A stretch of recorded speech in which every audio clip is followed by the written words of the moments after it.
No, it's 1 o'clock on the dot. So thank you so much and good afternoon, everyone. I'm sure a few more people will be joining, hopefully grabbing some lunch if you're in Malawi time. My name is Suzanne Elder. I'm the Programs Director here in Malawi for Concern Worldwide.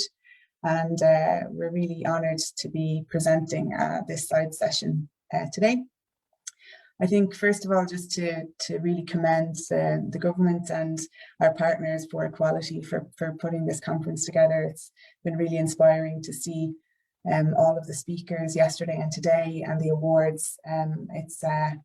It's been really thought-provoking and inspirational.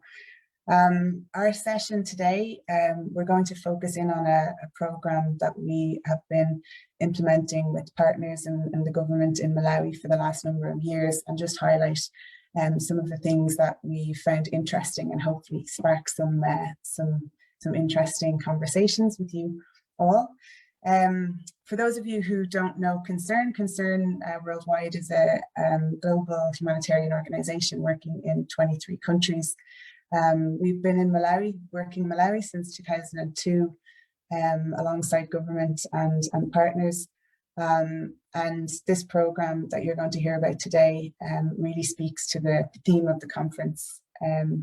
So what really I think to highlight throughout this morning was the importance of investing in women, and the importance of the policy framework and the structures that can sort of enable women to lead and to thrive, but without really questioning and challenging our own assumptions and our gender norms. All of that work can possibly be in vain. So I'm hoping today that we can highlight some of the successes that we've had in our programs in Malawi. The overall aim of the session today is just to highlight our experience of gender transformative programming, to share some insights into why we included gender transformative approaches, what seems to be working and what the gaps are, and where do we go from here. Our speakers today are Thokozani Kalanji, who's our graduation program manager, our Tara Betty, who's a PhD research fellow with the Department of Economics in Trinity College, and Kwima Masinga, our programs officer for gender and social inclusion. So before I hand over to Toko, just to say that each speaker will speak for about 10 minutes, and then we have a video highlighting and introducing some of the couples that we work with in this program. And we'll allow plenty of time at the end for comments and questions and engagement from everyone. So without further ado, I'll hand over to Thokozani to take us through the program. Toko?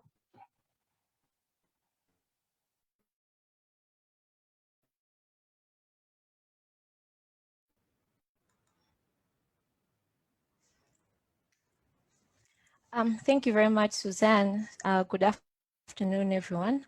Like Suzanne said, my name is Thokozani Kalanji. I work with Concern Worldwide. Toko, are you with us? You in Malawi. We're struggling to hear you a bit. The graduation program manager, and also the gender transformative approach, which we use.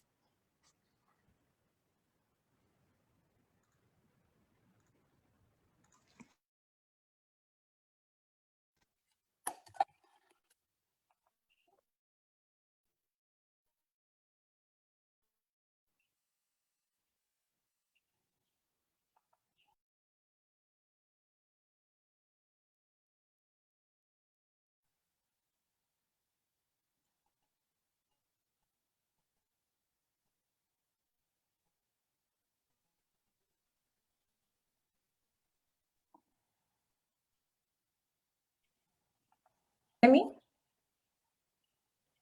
I'm sorry, I think I jumped out there myself. Toko, are you with us? Yeah, I'm here. I don't know if you can hear me now.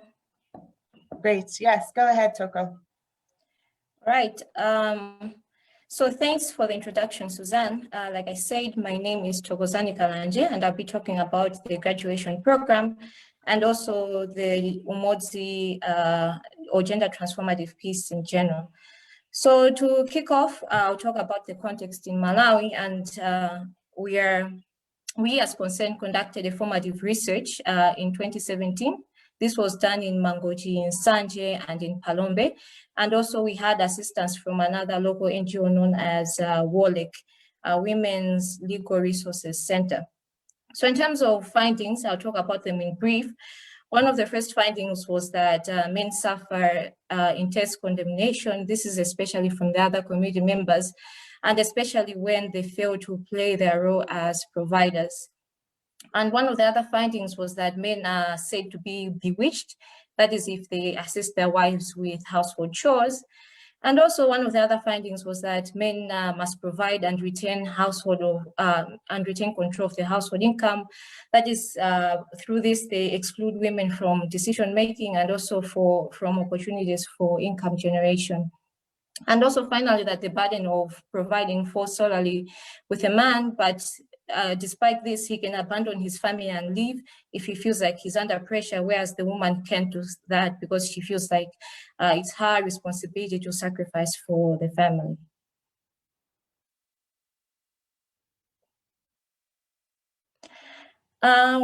There were 4 main recommendations which came from the research. The first recommendation was that we have to address the toxic masculinities and also provide support to men who embody alternative masculinities. That is, we have to make sure that we know what these are, and then we have to provide safe spaces for men to be able to discuss these toxic masculinities. And we also have to recognize the gendered impacts of localized beliefs and also contextual differences. That is to say that we have to realize that people in different areas, despite it all just being Malawi, but then we face different vulnerabilities, especially related to the culture and the context. That is those that are matrilineal or matrilocal and patrilineal face different vulnerabilities. The third recommendation from this research was that program staff and trainers must be provided with opportunities to engage with their own gendered assumptions. That is the norms, the stereotypes, and also identities. So following this recommendation, one of the things that we did as Concern Malawi was that all the program staff underwent a gender transformative training, which was facilitated by Sonke Gender Justice based in South Africa. And this was done before we began to bring such interventions to communities. So this helped both us as general staff and also the gender team to be able to implement such activities. And one of the final recommendations from the research was that transforming gender norms is also a slow process. Both men and women need to be brought through a process of realization so that they can reach their own conclusions about the ways in which gender inequality limits their own experiences and also opportunities. Following this, the findings from the research and also the recommendations, Concern partnered with different players at both the international and the national level. At the national level, we partnered mostly with the government of Malawi, specifically the Ministry of Finance and also the Ministry of Gender in the implementation of the program at different levels. We also partnered with other local non-governmental organizations such as FAST, which works on HIV and AIDS, CISANET, which does climate smart agriculture, CISA, which also does HIV and AIDS, and CARD, which did the coaching and mentoring for our graduation households. And internationally, we worked with Sonke Gender Justice, who helped us come up with a gender transformative curriculum, and also the Trinity College Dublin, specifically the Trinity Impact and Evaluation Unit, who are a key partner in this program. So I'll talk about the graduation program in general. This program, graduation, is locally known as Tuoloke, which means if you translate it literally, it's like crossing a bridge. This is where the program participants want to cross a bridge from a place where they were in poverty to a place of prosperity. And the program is a livelihoods program which uses the graduation approach. For those that are not familiar with the graduation approach, this one was first implemented by BRAC in Bangladesh. And then Concern Malawi was the first to implement it, and then we adopted it to the Malawian context.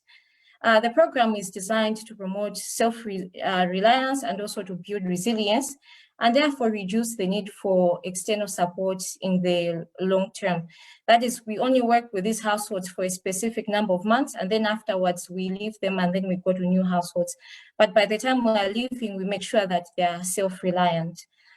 This program also includes the enabling environment, which focuses on the broader community. That is to say that we want these households that when they graduate from poverty, they should graduate into an environment which will enable them to sustain the gains that they have made. So the program has 5 main components. The first component is comprehensive targeting. This is where we select the households and then we conduct consumption support or cash transfers for these graduation households. And then we conduct skills training and coaching. This is for both the graduation households and the enabling environment households. And then we also try to support savings and financial access. That is through village savings and loans, and also linking them to other microfinance institutions. And the final component is the asset transfer. But for us in Malawi, we did the capital transfer. We didn't exactly give them assets, but we gave them money instead to start or boost an existing income generating activity. The program is for 5 years. We started implementation in 2017 and it will finish in 2021. The target group are extreme poor and poor households, but these have to have labor capacity. And for the pilot phase, we worked with both single-headed and couples households. But then for the 2 last cohorts, we worked with households which are couples. In terms of participants, we targeted 2,000 households with a graduation package. So these ones are known as the graduation households. And then we also targeted 6,000 households in the enabling environment with a broad range of other activities, especially trainings. So what makes this program, this graduation program, unique? The first thing about this program is that we aimed to be gender transformative. So in this gender transformation component, we had the gender transformation trainings, which we called Umodzi in Chichewa, which literally means united. So Umodzi ensured that there was economic empowerment while also promoting agency among women. That is to make sure that women also take part in the program and they also take lead in things like decision making. Umodzi also engages couples to reflect upon and discuss issues such as gender norms, power, decision making, budgeting, violence, positive parenting, and healthy relationships. So these are the topics which are discussed under the gender transformative training. And also the thing about this program is that we aim at transforming gender and power relations among the targeted couples. In terms of theory of change, Umodzi aimed to increase the following. The first was cooperation. This was that couples make more decisions together, and also we create a common vision of what we want, what they want for their family. So as part of this, the couples or the households had to come up with a family vision, which they all took part in. And we also aimed to increase budgeting and planning skills of the household. That is to increase efficient resource allocation, and also to strengthen behaviors around savings and investment change, and also on resources spent on children. The training also aimed to improve the couple's communication skills.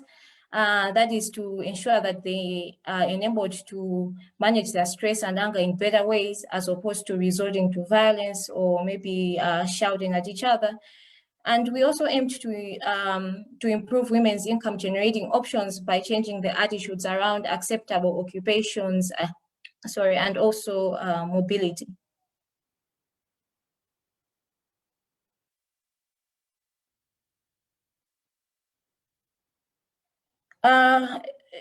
In terms of the things that we intended to decrease with this program, we wanted to decrease conflict and violence triggered by shifts in power due to the female spouse being the graduation program recipient, because in some of the households, the primary recipient was the female of the household. So we addressed this also this shift in power through the gender transformation trainings.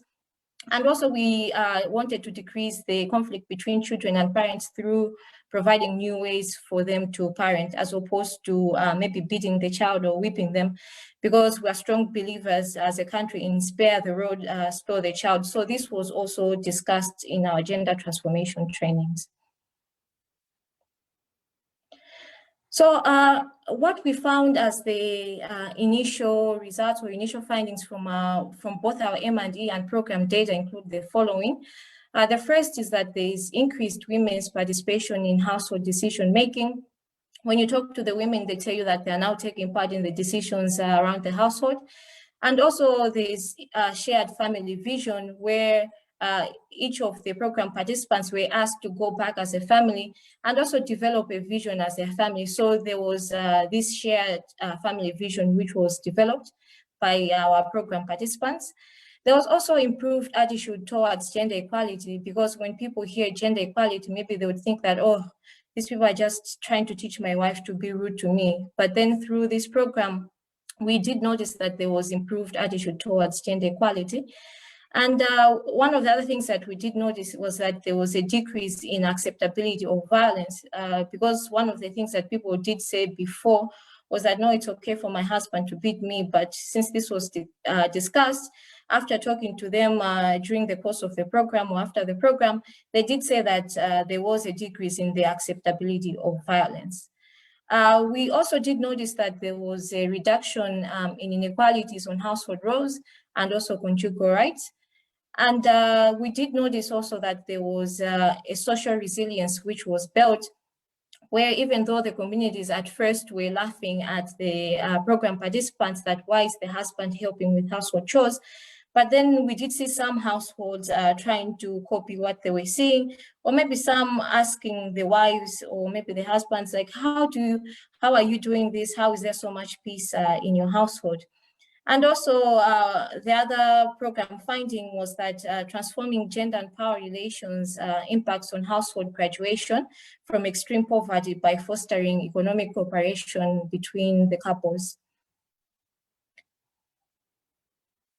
The lady you're seeing in the picture there with the nice, beautiful smile, that's Hawa Master. She is one of our program participants from Mankoji, which is in the southern part of Malawi. For one of the things that she did tell us that a critical topic which was discussed in Umodzi is about dealing with anger and violence. And Hawa did say that she felt that Umodzi had brought peace into her household. And for her, the training had taught them that gender-based violence is not good. And she saw, and she still sees actually violence occurring in other households, but not from her husband. And one of the extra things that she did say also was that wives in the other community and her friends did come to her house and say that she's living peacefully, and they were asking her how she did it. Thank you very much.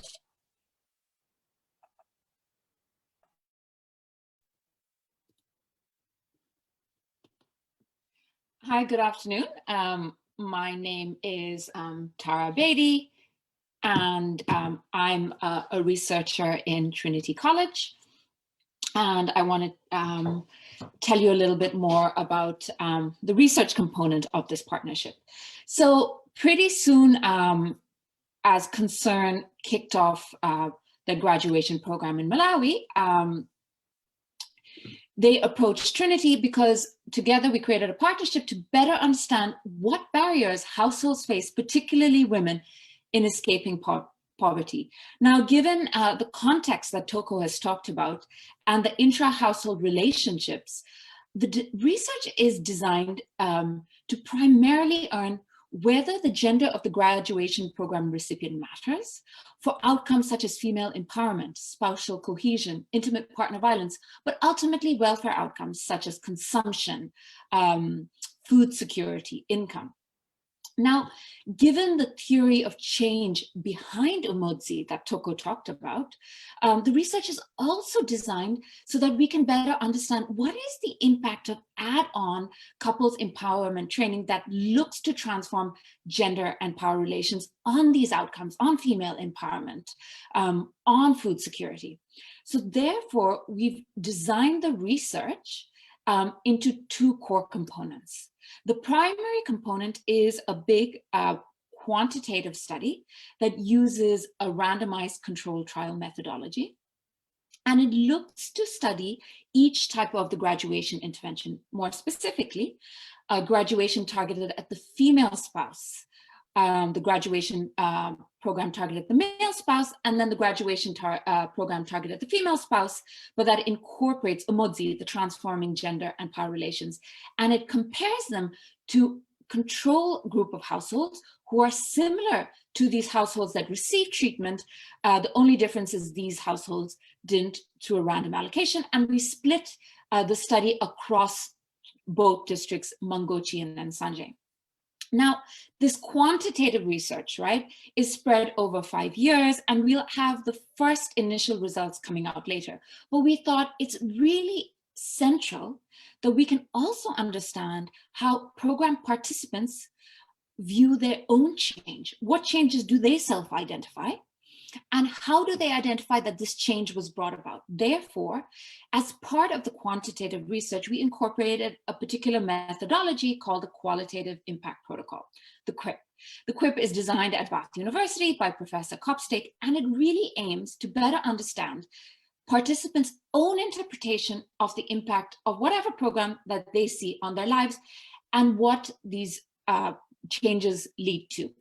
And this research is done in partnership with the Center of Social Research at Chancery College, University of Malawi. Now, this research is designed on two things, right? So that we can, firstly, view beneficiaries' own attribution of change and what led them there. But secondly, I think what's really interesting about the QIP is that it is program neutral. So the people who are actually going out and collecting the data don't know what program they're collecting on. So there's this, you're trying to minimize confirmation bias, just so that we're letting participants really narrate their own stories of change. And in this specific case in Malawi for our current QIP that I'm going to talk about, it was designed really to understand how program participants in two arms of the graduation view this change. So we conducted 48 interviews, 24 in Mangochi, 24 in Nsanje, with 8 focus group discussions. And we interviewed individuals from 2 of the interventions, where women were targeted, the female spouse with the graduation, or where the female was the recipient of the graduation, but the couple also went under the Transforming Gender and Power Relation Training, the Umodzi program. And the reason we did this is we wanted to understand whether there was any difference between how participants in these 2 versions of the graduation viewed change in their life and what they attributed this change to. So what we'll see is, in the next slide, that primarily, regardless of which version of graduation, you know, where we targeted the female spouse or where it was targeted to the female spouse with the couples training, an increasing portion of women were more able to start businesses, invest in productive assets, and undertake farming. And this really links back to the previous session where the panelists were talking about, you know, women have this capacity to create businesses, to be good business people, to manage budgets, and this is what we're seeing. So it's affirming that the graduation is working. And we have a good quote here, which says, "This money boosted my income and I managed to buy goats, chickens, a bicycle, and iron sheets. I now live in a better house and the livestock provides a steady source of income in times of shock. As a woman, I own blankets and clothes, but I've recently acquired livestock and iron sheets due to the cash transfer from Concern Worldwide." So these people who we interviewed are affirming what the driver of change is and the role that it's being driven by the graduation.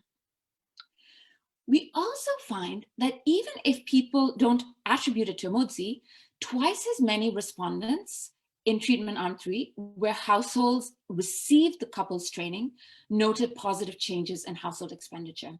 So people who had undergone Umodzi were more likely to acknowledge the empowerment effect of owning and spending money they earn themselves. Before Tualoke, we were buying food, but now we also have bought iron sheets and livestock since we received some money from the project. Previously, it was my husband who was chiefly responsible for determining how to spend money. But now he involves me because of the training on gender that Tuoloke provided us with. We also find that respondents reported perceived changes in intra-household roles and responsibilities. And again, this finding is predominantly driven by households who received Emodzi. So these households who were interviewed were now more likely to say that domestic responsibilities were now shared, with men taking an increasing role in some domestic tasks rather than this being the sole responsibility of women. And the single major driver of change in this was Emodzi, the Transforming Gender and Power Relations training. Before Concern Worldwide trained us on gender, I would do all the chores alone, and my husband would still shout at me for leaving out some tasks, even with fatigue at play. He was very insensitive and he would sit at home and watch me work. If there was no fence to fix, he would just fold his arms at home and not help me at all. Now we share chores and he even helps me with the children, all thanks to the gender equality training with Concern Worldwide. Before I go on from this quote, I just want to emphasize what's important about this quote is that in the interviewing, households weren't asked about concern, nor were they asked about the gender training. The questions are designed such that if people have this change in their lives, that they're given opportunity to self-identify it. So again, like the respondents, the researchers collecting this information aren't looking for this change. But what we saw through this research is that women who had gone through the Emodzi training were self-identifying these changes and identifying the gender training as the major driver. What's interesting about the QIP, as we'll see on the next slide, is that it provides a theory of change, but from the participants' perspective. So we're able to outline that the concerns couple training led to increased shared responsibilities. But as a result of that, participants said it improved positive psychosocial well-being, it freed up time and labor, but it also led to increased collaboration. Now, in my final slide, what we see is that while we see some changes in decision-making on the use and sale of assets or property and on income earned, we don't see anything continue. So there's no evidence yet of significant changes in sociocultural norms whereby men are the main decision makers. So, you know, these are just initial findings, but we hope to have more coming out later this year when we collect our midline of our quantitative data. Thank you very much.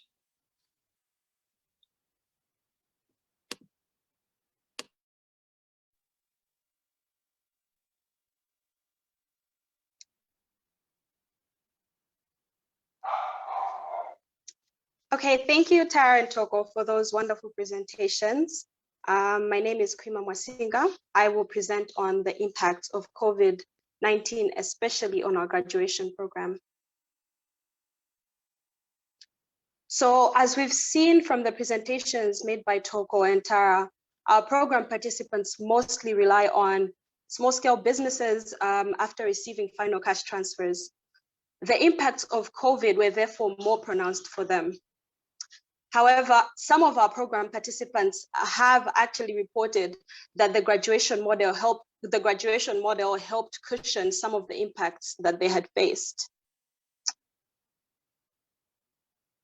So the COVID pandemic affected a range of income generating activities, which resulted into a decrease of household incomes. And due to the pandemic, program participants across both districts reported a decline in business resulting from movement restrictions, particularly to neighboring Mozambique. So this is because program participants sell goods from Mozambique in Malawi or resell their products in Mozambique. So because of the lockdowns and the movement restrictions, this was not possible, and this impacted their businesses. Program participants also reported market disruptions that affected their businesses, which a majority of them established as a result of the final cash transfers that they received after they had finished the program. And some of the respondents in a focus group discussion that we had conducted actually reported that they had coped with these changes by diverting the capital transfers that they had received from Concern away from productive investment to household consumption. So at community level as well, there appeared to be limited social interactions as a result of COVID. So which limited public gatherings and which took a hit on VSL group meetings. So these VSL group meetings were notably affected, and these VSL group meetings are central to savings for program participants. And as a result of movement restrictions as well, most respondents who depended on casual labor appear to have limited opportunities presented to them, which affected their daily sources of income. And this limited availability of casual labor also led to a decrease in overall household income, which affected material and psychological well-being.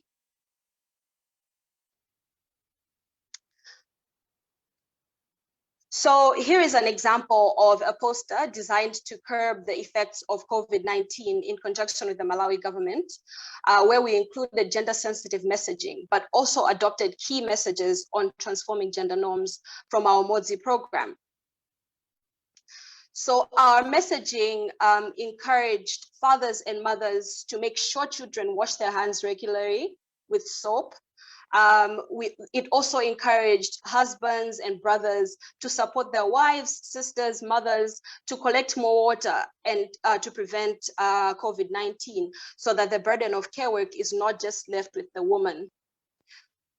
We also encourage that both men and women are able to be caregivers in the home when there's extra support needed. This is also to remove the burden of being a caregiver from just the woman or the girls in the household. So we encourage that families support each other to stay healthier and stronger during the COVID-19 pandemic. And we also kind of encouraged men and women, boys and girls, to share household chores and household responsibilities, so that there's enough enough time for children to be able to do schoolwork, even if they're stuck at home, especially for the girls, who are usually left with the burden of household chores and tasks.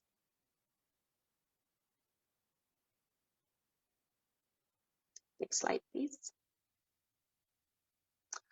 So now, as I mentioned, our program participants reported that the COVID pandemic affected them in numerous ways.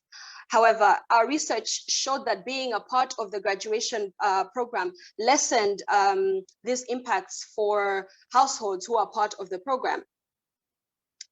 So some of the initial findings were that graduation households reported to be more food secure than control households, that 32% of households that received gender-sensitive messaging on COVID-19 held more egalitarian beliefs on the division of labor between genders, and that gender-sensitive messaging on COVID-19 had an impact on the reduction of household violence and showed an increase in sharing of household tasks. So we know that these are just initial findings, and we'll have more information in 2021. But we are really encouraged by these results, especially given the fact that global research shows that GBV increases during every type of emergency. So now I'd like to show a short video which introduces 3 couples that have taken part in the Umodzi program in Sanje.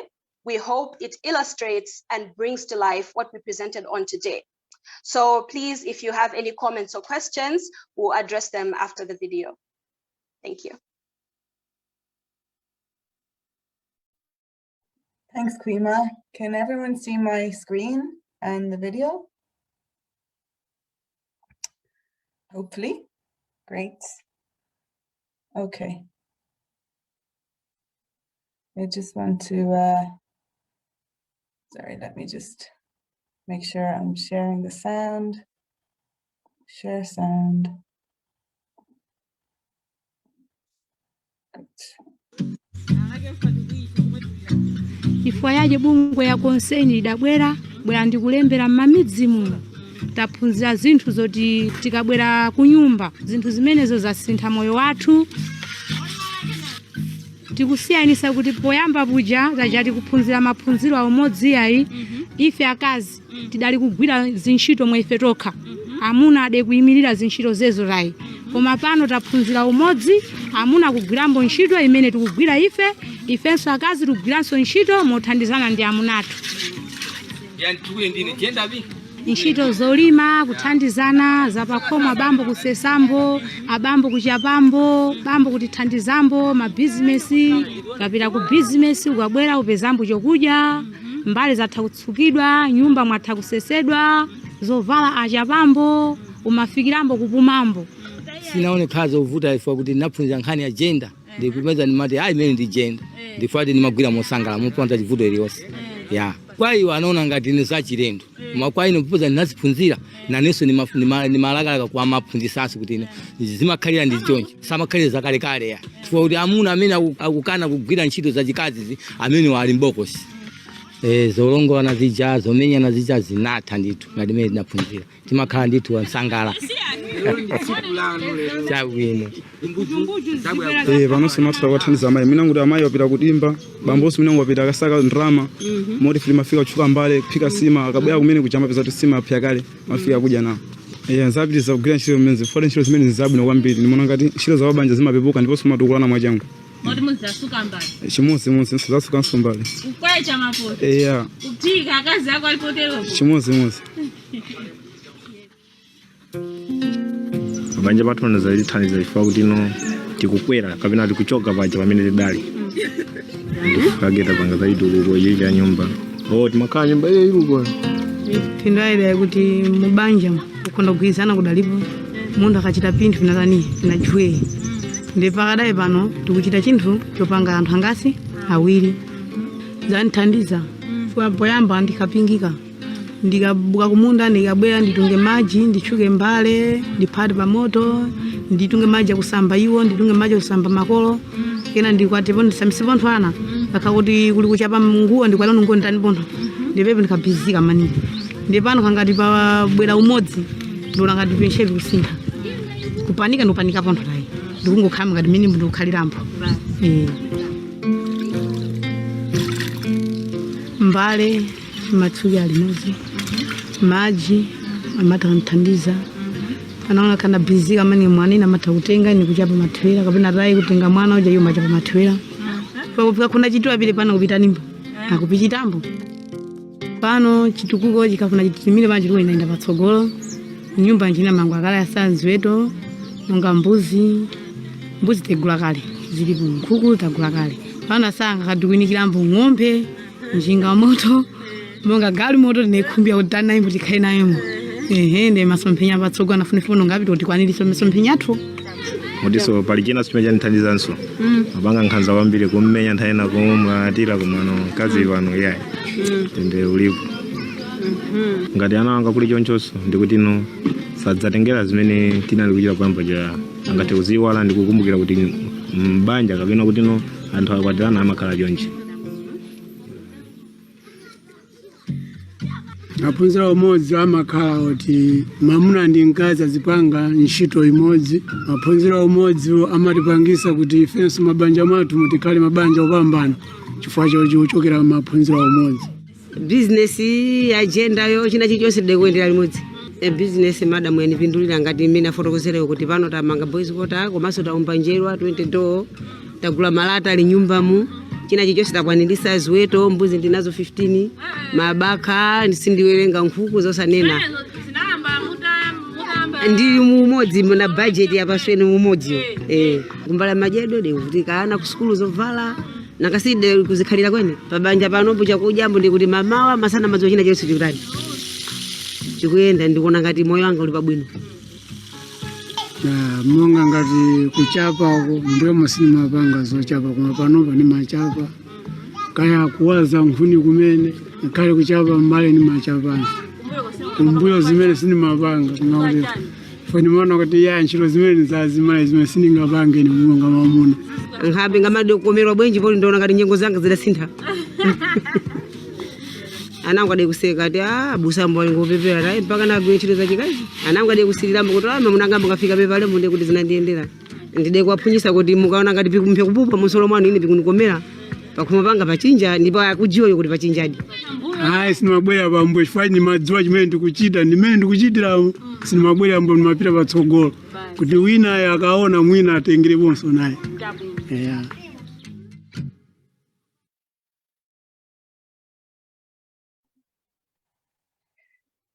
Great, thank you everyone, and thanks to all the speakers this morning. I think Mary's quote there, things are upside down but in a good way, is great. I'm just going to now give some time for some comments, or I think we have some questions in the chat. But before we go back to the chat, I think Toko, you have some final slides that we can share. Just give me 1 second.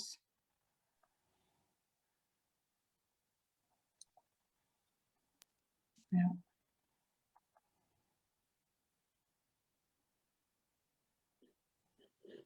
Sorry.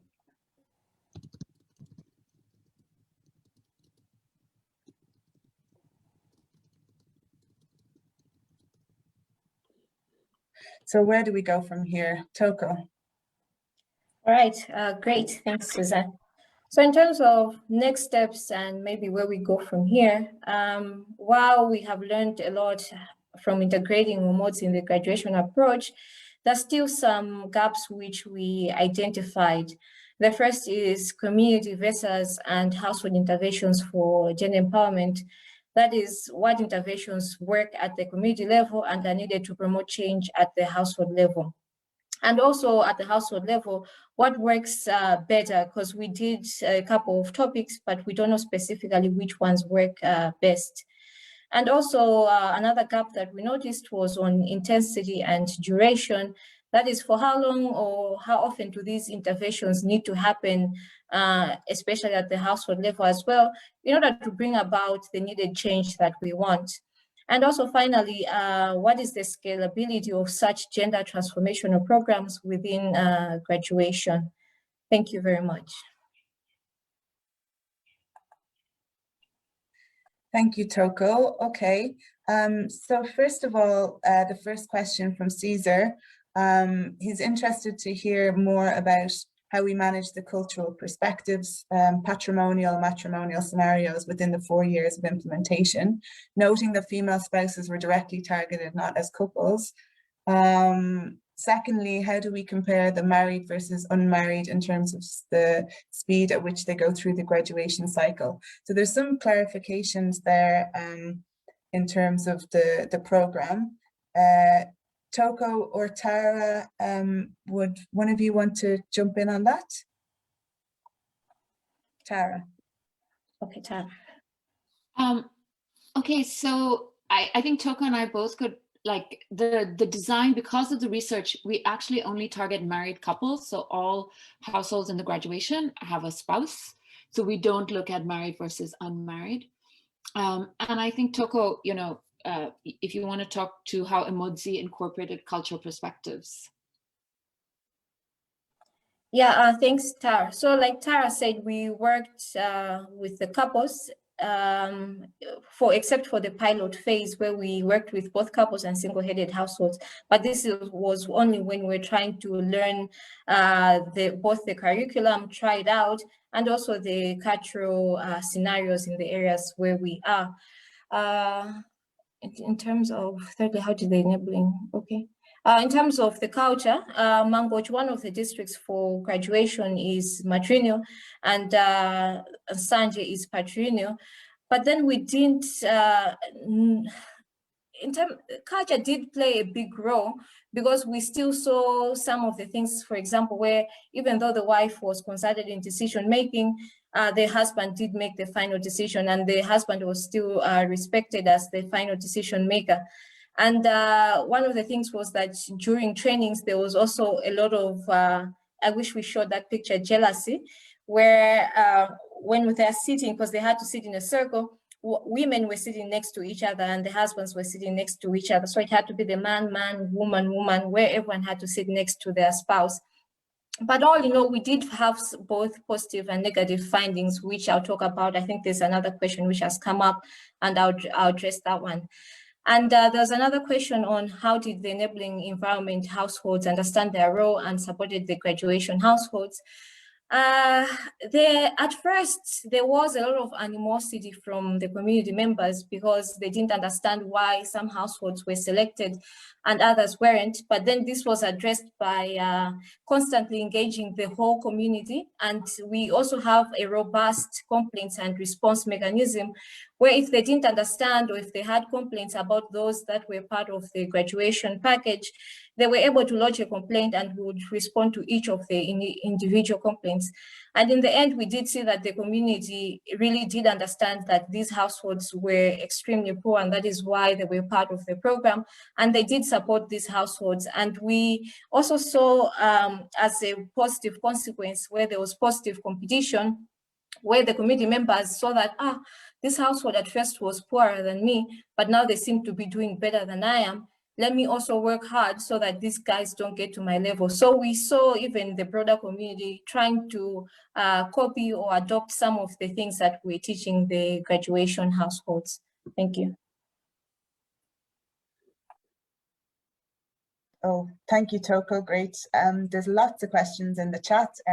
I've been told we have 10 more minutes because we need to finish up. But from Dermot, really interesting questions and important about, one, the amount of cash transfer, and then around the government delivering such an intense community level intervention. So maybe Toko, you can talk about the relationship with the EP&D and just the conversations around trying to look at the graduation model in terms of sustainability. Thanks, Suzanne. So the first question was the amount that was given as cash transfers. We gave each household 15,000 monthly. So this was uniform across all the households, despite the household size. And capital transfer after completion of the business skills training and when they developed their business plans, each household got 96,000. So this was also uniform across the households. Do we think the government could ever deliver such an intense community level interventions? Actually, yes, and they have already started.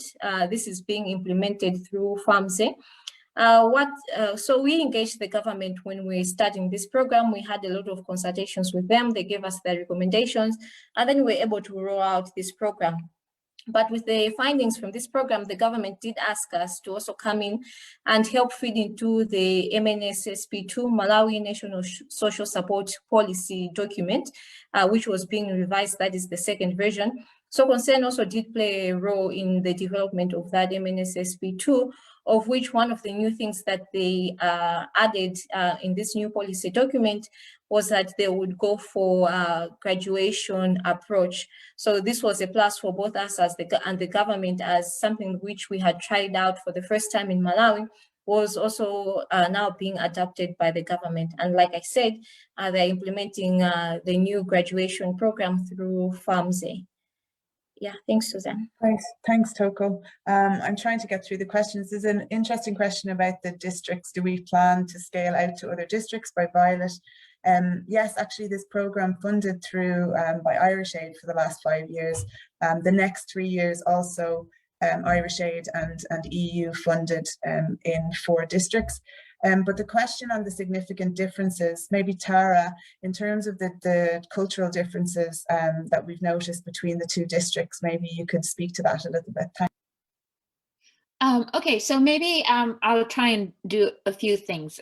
So first is, while there is matrilineal, patrilineal differences between the 2 districts, we are looking into that to better understand it and to better understand like the differing impacts it might have on the program.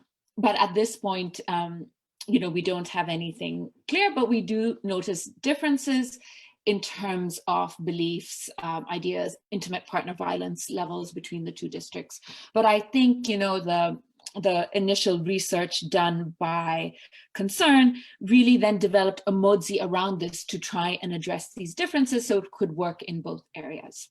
But we'll see from the quantitative research. Now, there have been a few questions on control versus treatment. So the research I talked about specifically was the qualitative research. We just looked at different types of graduation households. It was qualitative, but we do have the main piece of research, which is quantitative, and it has control households and control villages that were randomly assigned not to receive treatment, but in all other purposes are similar to the households randomly assigned to receive treatment. So when we collect midline results later this year, we'll be able to tell impacts between control and treatment. So these control population are similar, and it'll help us isolate the impact. And that's why we're using a randomized control trial.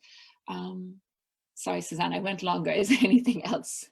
No, that's great. I think you answered a few questions there. I'm just trying to look through Tawanga's questions. I think hopefully on the links with Pharmacy have been answered. On the sustainability strategy, I think that's a really important one. Also, Dermot raised and Toko hopefully answered some of that around looking at which components of the graduation programme. So as a whole, we know that it works and we've seen positive results, but how do we continue that, and what elements can government take on and what elements can different partners adopt? So on the links to Pharmacy, in terms of positive or negative practices that are still persistent, Francis' question, Toko, do you want to take that question? What negative practices are still persistent? Yeah, so in terms of which negative practices are still persistent, there are mainly two.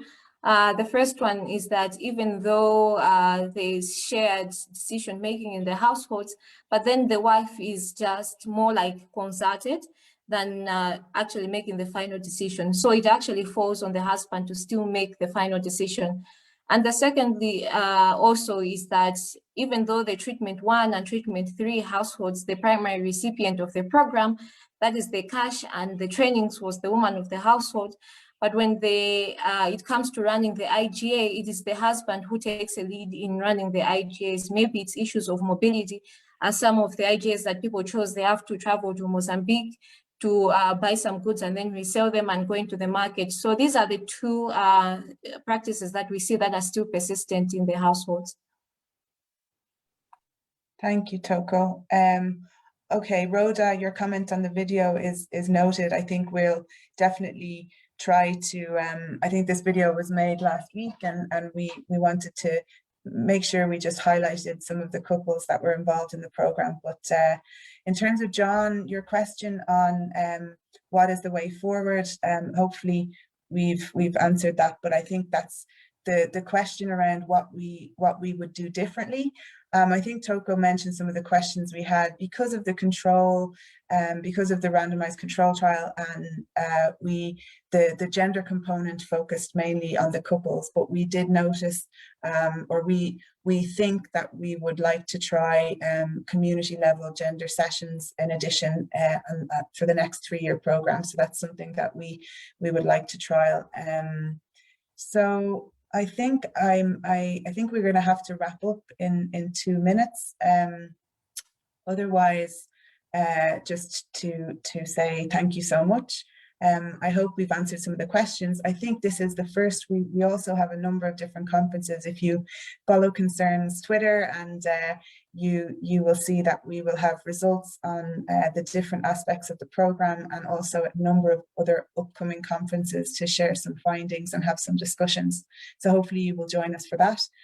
Thanks again to the ministry, thanks to For Equality, to Irish Aid and the EU for funding this, but also our local partners in Malawi. And thanks to everyone who joined us at this lunchtime. We hope you got a lot out of the session, and we'll hopefully see you again soon.